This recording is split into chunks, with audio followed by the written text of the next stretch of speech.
Hi everyone, welcome back to another mini vlog. చేతిలో ఏం పట్టుకున్నానో చెప్పుకోండి. నీ చేతిలో ఏముందో మాకెలా తెలుస్తుంది? అది నువ్వే చెప్పచ్చు. అందరికీ తెలిసే ఉంటుంది అలసందకాయ అంటే. నాకైతే అలసందకాయ కర్రీ అంటే చాలా చాలా ఇష్టం, కానీ మా ఇంట్లో ఎవ్వరు కూడా తినరు.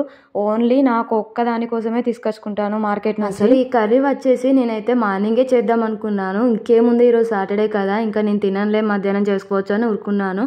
దీనికి ఒక కారణం ఉంది. ఈ కర్రీ వచ్చేసి అయితే మా హస్బెండ్ అస్సలు తినడు. నేను ఈ కర్రీ చేస్తున్నానంటే చాలా ఆ రోజు ఉపవాసం అన్న ఉంటాడు, లేకపోతే బయటనన్నా తింటాడు, అట్లుంటుంది. ఇంకా ఆయన ఉపవాసం ఉంచుడు ఎందుకని ఆయన కోసం అయితే టమాటా చారు అయితే చేశాను. ఇంకా ఆయన ఒక్కడే ఆయన ఏం తినలే, కానీ మా పిల్లలు కూడా తింటారు. ఈ అలసందకాయ కర్రీ అంటే ఇష్టం లేని వాళ్ళు ఎవరైనా ఉన్నారా? ఉంటే నాకైతే కామెంట్ చేసేయండి. అసలు ఈ అలసందకాయ కర్రీ ఇష్టపడని వాళ్ళైతే ఉన్నారు. ఈ అలసందలు హెల్త్ కూడా చాలా మంచిది, కొంతమందికి నచ్చకపోవచ్చు. నీకు ఒక్కదానికే నచ్చితే సరిపోతుందా, ఇంకా అందరికి నచ్చద్దా అని అంటారు. అయినా అందులో తప్పేముంది, ఒక్కొక్కరిది ఒక్కొక్క ఆలోచన. కొందరికి కొన్ని నచ్చుతాయి, కొందరికి కొన్ని నచ్చవు.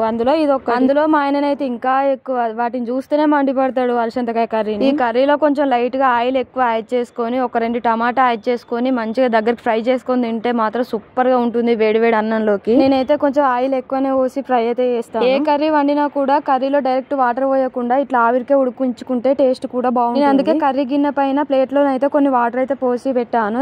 అందుకే ఫాస్ట్ గా అయితే కర్రీ ఉడికిపోయింది. ఇట్లా అన్ని ముందర పెట్టుకొని ఒక గంట సేపు నిమ్మలంగా తినేస్తాను. మొత్తానికైతే నా సాటర్డే ఈవినింగ్ అయితే ఇలా గడిచిపోయింది. ఈ వీడియో మీకు ఎలా అనిపించిందో నాకు కామెంట్ చేసేయండి. అలాగే వీడియో నచ్చితే ఒక లైక్ ఇచ్చి సబ్స్క్రైబ్ చేసుకోండి. బాయ్, నెక్స్ట్ వీడియోలో కలుద్దాం.